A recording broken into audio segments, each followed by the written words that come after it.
Part 50। আমার কাছে শুনতে চেয়েছ রবীন্দ্রনাথ ঠাকুর।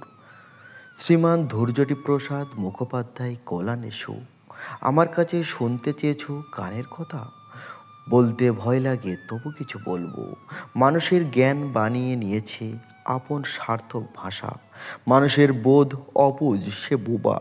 যেমন বোবা বিশ্ব ব্রহ্মাণ্ড, সে বিরাট বোবা। আপনাকে প্রকাশ করে ইঙ্গিতে ব্যাখ্যা করে না। বোবা বিশ্বে আছে ভঙ্গি, আছে ছন্দ, আছে নিত্য আকাশে আকাশে।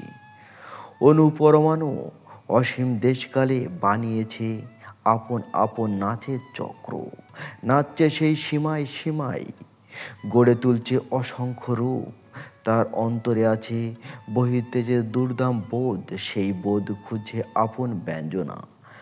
ঘাসের ফুল থেকে শুরু করে আকাশের তারা পর্যন্ত মানুষের বোধের বেগ যখন বাদ মানে না, বহন করতে চায় কথাকে, তখন তার কথা হয়ে যায় বোবা।